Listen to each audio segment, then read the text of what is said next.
तो वहीं किसानों और जनता के फायदे से इतर ईआरसीपी को लेकर सियासी रार बढ़ती जा रही है। तो वहीं चुनावी साल में कांग्रेस और भाजपा इसका सियासी नफा नुकसान भी देखने में जुटी हुई है। इस सियासी गुणा भाग में 13 जिलों की अहम ईआरसीपी का लाभ अब कैसे मिलेगा, इसका इंतजार सभी को है। अब ईआरसीपी को लेकर कांग्रेस जन जागरण अभियान शुरू करने जा रही है, तो इसमें जनता का ध्यान ईआरसीपी यात्रा की ओर जरूर झुक सकता है।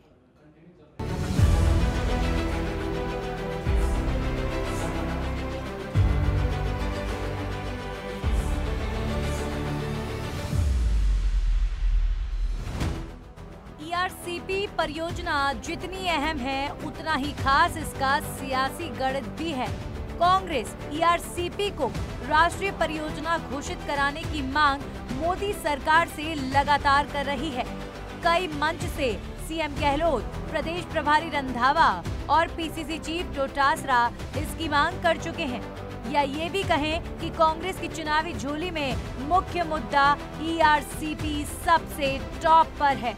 सियासत के जानकार कहते हैं कि बीजेपी भी योजना में श्रेय लेना चाहती है और कांग्रेस की सरकार रहते हुए मोदी सरकार इसे राष्ट्रीय परियोजना घोषित करना ही नहीं चाहती। ईआरसीपी को लेकर सीएम गहलोत काफी गंभीर हैं। वे कहते हैं अगर केंद्र ईआरसीपी को राष्ट्रीय परियोजना घोषित नहीं करता तो राज्य सरकार इसे अपने संसाधनों से पूरा कराएगी। मंत्री राजस्थान का हम उससे उम्मीद नहीं करें, किससे करेंगे। उसके बाद में उन्होंने जनता को गुमराह किया। पहले कह दिया प्राइम मिनिस्टर ने वादा किया ही नहीं है, आप सिद्ध कर दो, मैं इस्तीफा दे दूंगा। वो इस्तीफा कहाँ गया? जब उनको सिद्ध कर दिया, मीडिया को दिखा दिया, भाई ये अब प्रधानमंत्री मोदी जी खुद बोल रहे हैं, 13 जिले के नाम बोल रहे हैं, ईआरसीपी की बात कर रहे हैं, चुप हो गए। फिर कहा अगर हमारी सरकार आएगी तो हम बता देंगे इसको। ये कहना दुर्भाग्यपूर्ण है। तो वो एक बड़ा इश्यू है ईआरसीपी के एरिया के अंदर भी। हम चाहेंगे हमारी जो कैंपेन चले उसमें वहाँ हम तवज्जो दें, वहाँ भी जाएंगे, बताएंगे उनको। वो इरिगेशन के लिए भी, सिंचाई के लिए भी, पीने के पानी के लिए बड़ी योजना है। पूर्वी राजस्थान नहर परियोजना और पुरानी पार्वती काली सिंध चंबल लिंक को जोड़कर एक बड़ी परियोजना का प्रारूप तैयार किया गया है। इस प्रारूप को केंद्र सरकार ने राजस्थान और मध्य प्रदेश की सरकारों के साथ साझा किया है। इस प्रस्ताव को नदियों से जुड़ी विशेष समिति ने प्राथमिकता प्राप्त परियोजना के रूप में शामिल किया है। जब दोनों राज्यों की सहमति हो जाएगी तो केंद्र सरकार इसको आगे बढ़ाने पर जरूर विचार करेगी। ईआरसीपी पूर्वी राजस्थान के 13 जिलों के लिए जीवनदायिनी है। इससे लाखों किसानों के खेतों को पानी और लाखों लोगों को पीने का पानी मिलेगा। लेकिन इसमें सियासत भी कुछ कम नहीं हो रही है। इस सियासत का भी ईआरसीपी की घोषणा में एक बड़ा रोल है। बीजेपी और कांग्रेस दोनों ही योजना को लेकर अपने अपने तरीके से आमने सामने हैं। सीएम ने कहा कि राज्य सरकार ने ईआरसीपी के लिए 14,000 करोड़ रुपए स्वीकृत किए हैं। पूर्वी राजस्थान के जिलों के लोगों को एकजुट होकर केंद्र सरकार पर ईआरसीपी को राष्ट्रीय परियोजना का दर्जा देने का दबाव भी बनाना चाहिए। ईआरसीपी योजना पूर्वी राजस्थान के 13 जिलों से जुड़ी है, इसलिए इन जिलों की विधानसभा सीटों की गणित भी समझने जरूरी है। 13 जिलों की सिंचाई पेयजल की योजना है ईआरसीपी। भरतपुर, अलवर, धौलपुर, करौली, सवाई माधोपुर और दौसा जिले शामिल। जयपुर, टोंक, बारा, बूंदी, कोटा, अजमेर, झालावाड़ जिले भी शामिल। जिलों में 200 में से आधी से कुछ कम यानी 83 विधानसभा सीटें हैं। इन जिलों में करीब 3 करोड़ की आबादी है। ये राजस्थान की कुल आबादी का 41.13% है। ये जिले हाड़ौती, मेवात, ढूंढाड़, मेरवाड़ा और ब्रज क्षेत्र में हैं। 2018 के विधानसभा चुनावों में 83 सीटों में से 61% सीटें कांग्रेस ने जीती। विधानसभा चुनावों में कांग्रेस ने जीती 51 सीटें। कुछ सीटों पर कांग्रेस समर्थित दलों का कब्जा है। इसमें निर्दलीय, बीएसपी और अन्य शामिल हैं। 13 जिलों में से 7 जिलों में कांग्रेस बहुत अच्छी स्थिति में है।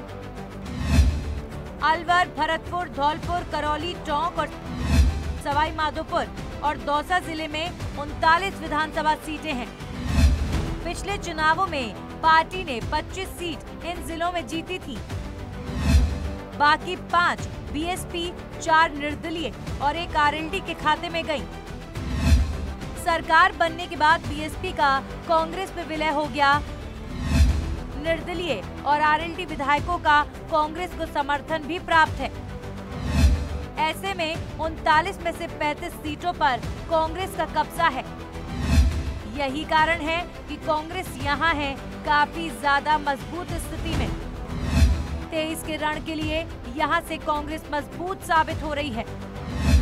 इस स्थिति में ही मजबूत बनी रहना चाहती है कांग्रेस। इधर किसानों और जनता के लिए बहुत जरूरी ईआरसीपी को पूरा करने के लिए 40,000 करोड़ रुपए की जरूरत है। राज्य सरकार इतने ज्यादा खर्च वाली योजना को खुद के दम पर पूरा नहीं कर सकती। यही कारण है कि सीएम गहलोत केंद्र सरकार से बार बार ईआरसीपी को राष्ट्रीय परियोजना घोषित करने की मांग कर रहे हैं। अगर केंद्र सरकार इसे राष्ट्रीय परियोजना घोषित करती है तो इसे बनाने में खर्च करने वाले 90% रकम केंद्र सरकार को देनी होगी। ऐसे में केंद्र की मदद से ये योजना आसानी से और जल्दी पूरी होगी। 40,000 करोड़ रुपए की योजना है ईआरसीपी।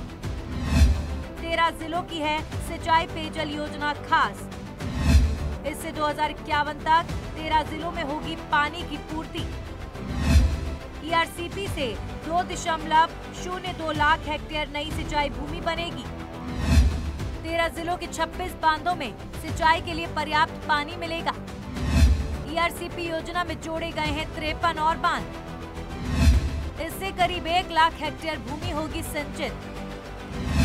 इस काम को 7 साल में होना है पूरा। जिस रफ्तार से चल रहा है काम, उससे देरी पक्की मानी जा रही है। इस कड़ी में ये भी देखें कि योजना क्यों है जरूरी। पूर्वी राजस्थान में बहती है एक ही नदी जिसका नाम है चंबल। इसमें से हर साल 20,000 एमसीएम पानी बहता है। ये पानी यमुना, गंगा से बंगाल की खाड़ी में बेकार बहता है। ये पानी हर साल इस क्षेत्र में लाता है बाढ़। बेकार बहते पानी को काम में लाने के लिए बनाई गई है ईआरसीपी योजना। इस परियोजना में मॉनसून का पानी होगा शिफ्ट। इसमें 3,510 एमसीएम पानी में से 1723.5 पेयजल पानी है। 1500.4 एमसीएम सिंचाई और 286.4 एमसीएम पानी उद्योगों के लिए चंबल बेसिन से राजस्थान की दूसरी नदियों और बांधों में शिफ्ट करना होगा। पार्वती, काली सिंध, मेज नदी का बरसाती पानी होगा अधिक शिफ्ट। बनास, मोरेल, बाणगंगा और गंभीर नदी तक पानी लाना है योजना। यानी ईआरसीपी से पूर्वी राजस्थान की 11 नदियां जुड़ेंगी आपस में। परियोजना पूरी होने से पानी का होगा पूरा उपयोग। मॉनसून में बेकार बहने वाला और बाढ़ का पानी आएगा काम। 13 जिलों को सिंचाई, पेयजल और उद्योगों के लिए पानी मिलेगा। बहरहाल जनता के लिए और जनता के द्वारा चुनी हुई सरकारों का दायित्व है कि धरती पुत्रों के साथ आम आदमी की जरूरतों का पूरा ख्याल रखा जाए। इससे पानी जैसी मूलभूत सुविधा से कोई वंचित नहीं रहे और बेकार होते पानी की हर बूंद का पूरा उपयोग हो। तब कहीं ये ईआरसीपी जीवनदायिनी साबित होगी। सच बेधड़क के लिए दिनेश सविता की रिपोर्ट।